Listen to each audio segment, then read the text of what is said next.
String or microinverters? Which is best for your solar setup? Watch until the end to find out. Let's get started. First of all, it's quite normal to wonder whether it's better to install a string inverter or a microinverter for your home system. And the first thing is to really understand what functions an inverter has. And we're going to analyze them from the most important to the least important. We know that the main function of the inverter is to convert the direct current produced by the photovoltaic panels into alternating current, which you can use in your home.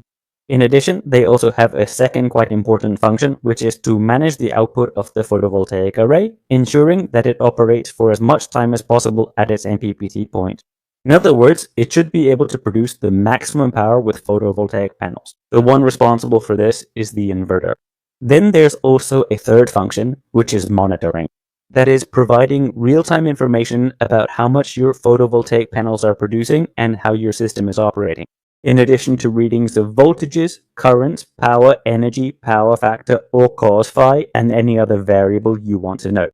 Furthermore, it is often said that the inverter is the brain of the installation, since it is responsible for completely managing the system. And now, understanding what the inverter is, we need to look at the difference between a string inverter and a microinverter. Later on, we'll talk about the advantages when it's best to install each one, and what prices or price ranges we might find depending on which one we use. The first thing is to understand what a microinverter is. A microinverter is the same as a regular inverter, but in a smaller format. And if we talk about what an inverter is, it is designed to connect several photovoltaic panels. The microinverter is usually designed to connect one photovoltaic panel or up to 4. We can also even offer a microinverter for photovoltaic panels, as I mentioned earlier. Among the features of this microinverter is that it usually has a format quite different from a regular inverter. It tends to be much smaller in size, approximately, and is usually installed on the back of the photovoltaic panel or on the structure itself. On the other hand, the string inverter is already a larger sized inverter. Speaking of size like this, it will depend on the power it has. If we are talking about a 5 kilowatt string inverter, then we could possibly connect 10 or 12 photovoltaic panels in series.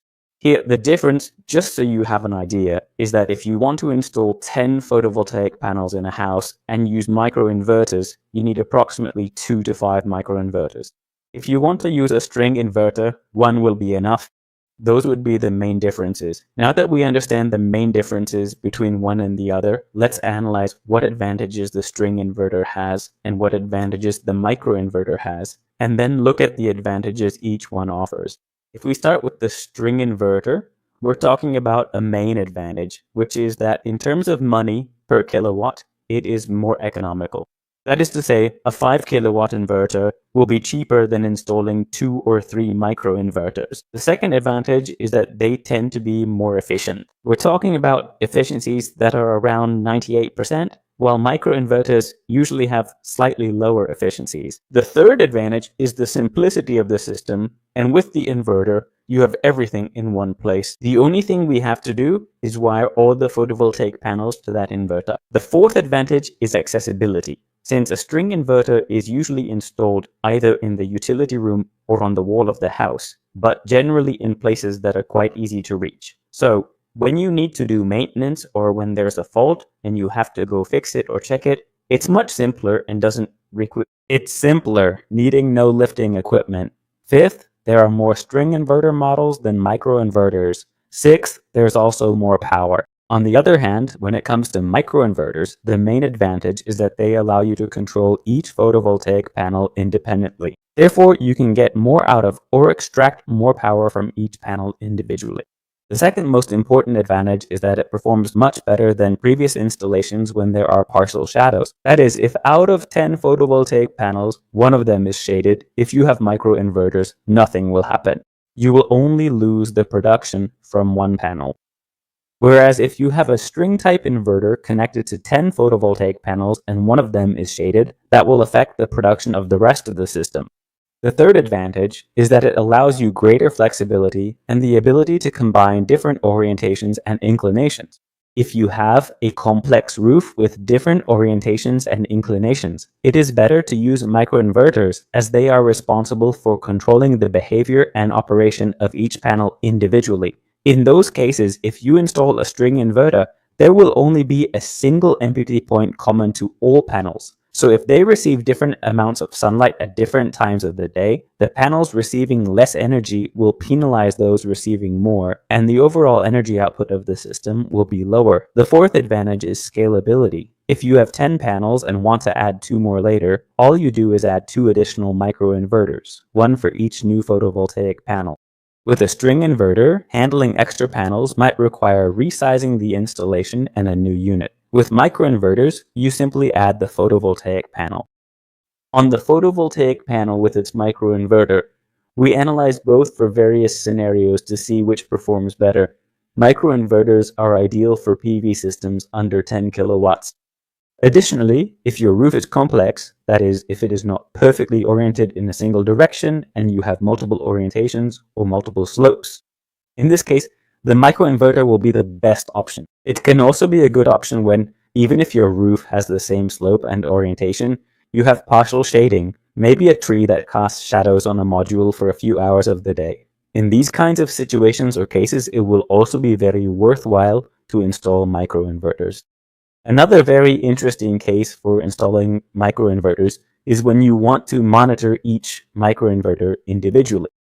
That is, you want to know exactly how much each of the installed panels is producing independently from the others.